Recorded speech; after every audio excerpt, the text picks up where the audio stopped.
Hello, അപ്പോൾ എല്ലാവർക്കും പുതിയൊരു വീഡിയോയിലേക്ക് സ്വാഗതം. എല്ലാവരും സുഖമായിരിക്കുന്നുണ്ടല്ലേ? ഞങ്ങളും സുഖമായിരിക്കുന്നു, വലിയ വിശേഷവും കാര്യങ്ങളൊന്നുമില്ല കേട്ടോ.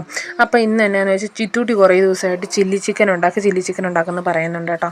എന്നാൽ പിന്നെ ഈ ഞായറാഴ്ച അങ്ങ് ചില്ലി ചിക്കൻ ആക്കിയേക്കാമെന്ന് വിചാരിച്ചു. അങ്ങനെ ചില്ലി ചിക്കനൊക്കെ വേണ്ട ചിക്കനൊക്കെ ചേട്ടായി വാങ്ങിച്ചോണ്ട് വലിയ ടേസ്റ്റും കാര്യങ്ങളൊന്നും ഉണ്ടാകത്തില്ല, നമ്മുടെ വീട്ടിലുണ്ടാക്കുന്ന പോലെ തന്നെ സാധാരണ രീതിയിലാണ് ഞാൻ ഉണ്ടാക്കുന്നത് കേട്ടോ.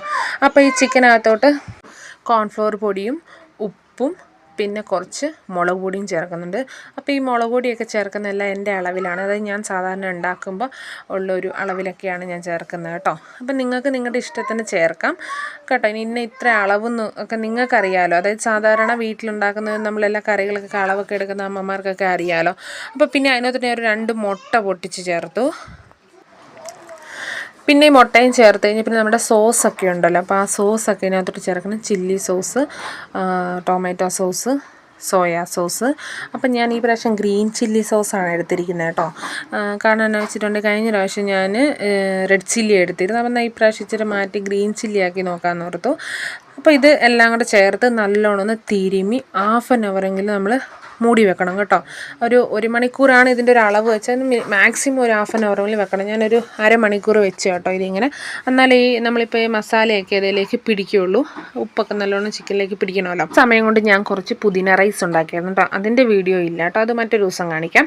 അപ്പോൾ അന്നേരത്തേക്ക് ഇത് നമ്മൾ ഹാഫ് ആൻ അവർ വെച്ചിരുന്ന് ഈ ചിക്കൻ നല്ല മസാലയൊക്കെ പിടിച്ച് നല്ല സെറ്റായിട്ടുണ്ട് കേട്ടോ. പിന്നെ ഇതൊരു പാനിലേക്ക് കുറച്ച് സൺഫ്ലവർ ഓയിൽ ഒഴിച്ച് അതിനകത്ത് വറുത്തെടുക്കണം കേട്ടോ ഇതെല്ലാം ഒന്ന്. അപ്പം നല്ലോണം മസാലയൊക്കെ പിടിച്ചിട്ടുണ്ട് കേട്ടോ. അപ്പം വേറെ വെളിച്ചെണ്ണയിൽ ഒട്ടും ആക്കരുത്, വെളിച്ചെണ്ണ ആവത്തില്ല ഇതിന്, സൺഫ്ലവർ ഓയിൽ തന്നെ വേണം. അപ്പോൾ സൺഫ്ലവർ ഓയിൽ നല്ലോണം ഒന്ന് വറുത്തെടുക്കണം കേട്ടോ. അപ്പം നമ്മൾ ഇത് പിള്ളേർക്ക് എപ്പോഴും പുറത്തു നിന്നൊക്കെ ഇതൊക്കെ വാങ്ങിച്ചു കൊടുക്കും. അപ്പോൾ പുറത്തു നിന്നൊക്കെ ഒരുപാട് പ്രാവശ്യം ഉണ്ടാക്കി എണ്ണയിലൊക്കെ ആയിരിക്കും ഉണ്ടാക്കുന്നത്. പിന്നെ ഒരുപാട് കളർ പൊടിയൊക്കെ അവർ ചേർക്കും. ഞാൻ കളർ പൊടി ഒന്നും ചേർക്കാറില്ല കേട്ടോ. സാധാരണ നമ്മുടെ വീട്ടിൽ ആകെപ്പാടെ സോസ് മാത്രമേ ഉള്ളൂ ഞാൻ അങ്ങനെ ഒരു കെമിക്കൽ എന്ന് പറയാൻ മാത്രം ചേർക്കുന്ന, വേറൊന്നും ഞാൻ അതിൽ ചേർക്കുന്നില്ല കേട്ടോ.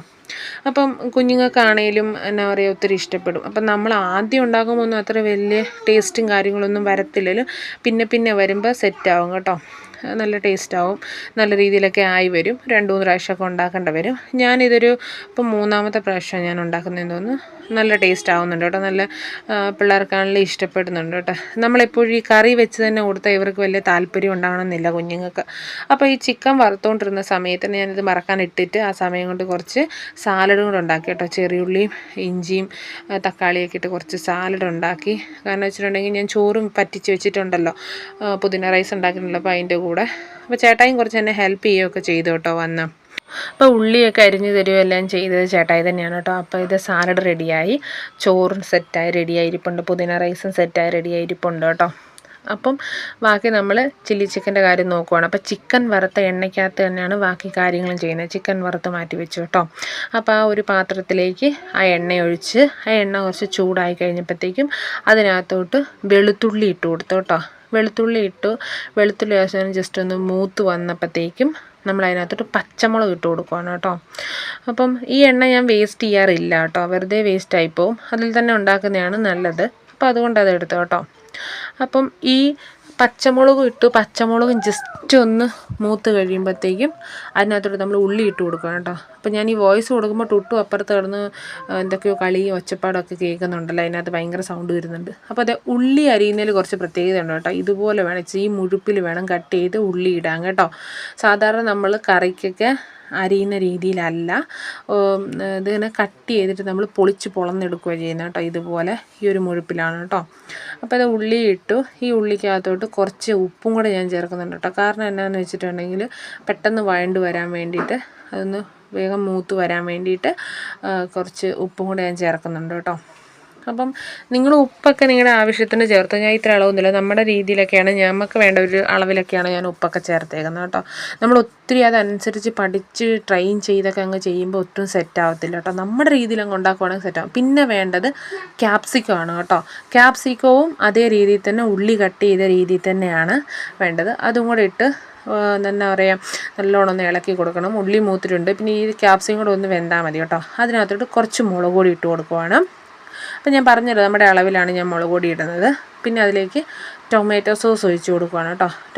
ടൊമാറ്റോ സോസൊക്കെ നിങ്ങൾക്ക് വേണ്ട രീതിയിൽ, ചിലർക്ക് അതിൻ്റെ ടേസ്റ്റ് ഇഷ്ടപ്പെടത്തില്ല, അങ്ങനെയൊക്കെ ഉണ്ടല്ലോ, അപ്പോൾ അതനുസരിച്ച് ഇട്ട് കൊടുത്താൽ മതി കേട്ടോ. സോയാ സോസ് ഒഴിച്ച് കൊടുക്കുകയാണ്.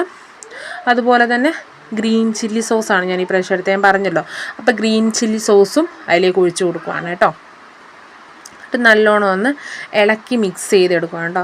അപ്പം നമ്മൾ ഈ അളവൊക്കെ ഉണ്ടല്ലോ, അതൊക്കെ അവർ പറയുന്നല്ലോ അതുപോലെ തന്നെ ശ്രദ്ധിച്ചും കണ്ടൊക്കെ ചെയ്യുമ്പോൾ സെറ്റായി വരത്തില്ല. അപ്പം നമ്മുടെ ഒരു രീതിയിൽ നമ്മളങ്ങ് എന്നാ പറയുക, ഞാനും ഉണ്ടാക്കിയ സെറ്റാവും, ഞാനും ഉണ്ടാക്കി റെഡിയാവും എന്നങ്ങ് വിചാരിച്ച് നമ്മളങ്ങ് ചെയ്തോളുക. അപ്പം ഞാൻ അങ്ങനെയാണ് ഉണ്ടാക്കിയത് കേട്ടോ. അപ്പോൾ അത് നല്ലോണം ഒന്ന് ഇളക്കി ജസ്റ്റ് ആ മുളകിൻ്റെയൊക്കെ ഒരു പച്ചപ്പ് മണമൊക്കെ പോകാൻ വേണ്ടിയിട്ട്, മുളക് പൊടിയുടെയൊക്കെ, അതുകൊണ്ട് അതൊക്കെ ഒന്ന് ഇളക്കി കൊടുത്ത് അത്യാവശ്യം ഒന്ന് ജസ്റ്റ് ഒന്ന് ചൂടാക്കി കഴിഞ്ഞപ്പോഴത്തേക്ക് അതിനകത്തോട്ട് കുറച്ച് വെള്ളം ഒഴിച്ച് കൊടുക്കണം കേട്ടോ. ഈ ചിക്കന് സാധാരണ വെള്ളമൊന്നും അങ്ങനെ അധികം വേണ്ട, നിങ്ങൾക്ക് വേണ്ടെങ്കിൽ വേണ്ട. ഞാൻ ഇച്ചിരി അത് വേകാൻ വേണ്ടിയിട്ട് നമ്മൾ വെള്ളം ഒഴിച്ച് കൊടുക്കണം കേട്ടോ. അത് കഴിഞ്ഞ് കഴിയുമ്പോൾ പിന്നെ വെള്ളം വേണമെന്നില്ല, പക്ഷെ ഞങ്ങൾക്ക് ഇവിടെ കുറച്ച് ചാറ് പോലെ വേണം, അതുകൊണ്ട് ഞാൻ ഇച്ചിരി വെള്ളം അധികം ഒഴിക്കുന്നുണ്ട് കേട്ടോ. അപ്പം നിങ്ങൾക്ക് വെള്ളം വേഗം മാത്രം മതി, വേഗം അളവിന് മാത്രം കുറച്ച് വെള്ളം ഒഴിച്ചാൽ മതി കേട്ടോ. ഈ ചോറിനൊക്കെ കഴിക്കാൻ വേണ്ടി, അതായത് ഇതുപോലെ നെയ്ച്ചോറൊക്കെ വറ്റിച്ചെടുക്കുകയൊക്കെ ആണെങ്കിൽ കുറച്ച് ചാറ് വേണം ഇവിടെ. അപ്പോൾ ഇത് വറുത്ത് വെച്ച് അതൊന്ന് ജസ്റ്റ് വെള്ളമൊക്കെ ഒന്ന് വറ്റി വരുമ്പം ആ വറുത്ത് വെച്ച ചിക്കൻ അതിനകത്ത് ഇട്ട് കൊടുക്കും കേട്ടോ. ഇട്ട് നല്ലോണം ഒന്ന് മിക്സ് ചെയ്തെടുക്കുവാണ്. അപ്പോൾ ഞാൻ പറഞ്ഞല്ലോ ഞങ്ങൾക്ക് ചാറ് വേണം, അതുകൊണ്ടാണ് ഞാൻ കുറച്ച് അധികം വെള്ളം ഒഴിച്ചിരിക്കുന്നത്. അപ്പോൾ ചാറ് വേണ്ടാത്തവർ വെള്ളം കുറവ് ഒഴിച്ചാൽ മതി കേട്ടോ. ഒറ്റയടിക്ക് ഒഴിക്കണമെന്നില്ല, കുറേശ്ശെ ഒഴിച്ചിട്ട് വേണമെങ്കിൽ നോക്കിയാൽ മതി. പിന്നെ നമുക്കതിനകത്തോട്ട് കോൺഫ്ലവർ പൊടി കലക്കിയത് ഒഴിച്ചു കൊടുക്കാം കേട്ടോ. അപ്പോൾ ഈ കോൺഫ്ലവർ പൊടി ഒഴിച്ചു കൊടുക്കുന്നതെന്ന് വെച്ചിട്ടുണ്ടെങ്കിൽ ഒന്ന് തിക്കായി കുറുകി വരാൻ വേണ്ടിയിട്ടാണ് ഈ കോൺഫ്ലവർ പൊടി ഒഴിച്ചു കൊടുക്കുന്നത്, കലക്കിയത് ഒഴിച്ചു കൊടുക്കുന്നത് കേട്ടോ. അപ്പം എനിക്ക് കുറച്ച് ചാറ് വേണ്ടതുകൊണ്ട് ഞാൻ കുറച്ച് അധികമാണ് ഒഴിച്ചിരിക്കുന്നത് കേട്ടോ. നിങ്ങൾക്ക് ഞാൻ പറഞ്ഞല്ലോ ആ രീതിയിൽ കുറേശ്ശെ ഒഴിച്ച് നോക്കിയാൽ മതി, ഒറ്റയടിക്ക് ഒഴിച്ച് നോക്കണം എന്നില്ല വെള്ളമാണേലും. അപ്പം അങ്ങനെ അത് കഴിഞ്ഞ് പിന്നെ അതിന് വേണ്ടത് മല്ലിയിലയാണ് കേട്ടോ. മല്ലിയില മേലിൽ കൂടെ വിതറി കൊടുത്തു, എന്നിട്ട് നല്ലോണം ഒന്ന് ഇളക്കി സെറ്റാക്കി എടുക്കുവാണ്. നമ്മുടെ ചില്ലി ചിക്കൻ സെറ്റ് റെഡിയായി. ഇത്രേ ഉള്ളൂ കേട്ടോ. അപ്പോൾ എല്ലാവർക്കും ഇഷ്ടപ്പെട്ടു എന്ന് വിചാരിക്കുന്നു. എല്ലാവരും ട്രൈ ചെയ്ത് നോക്കണം. അപ്പോൾ അടുത്ത വീഡിയോ ആയിട്ട് വരുന്നുണ്ടെങ്കിൽ ടാറ്റ. എല്ലാവരും സബ്സ്ക്രൈബും സപ്പോർട്ടും ചെയ്യണം കേട്ടോ.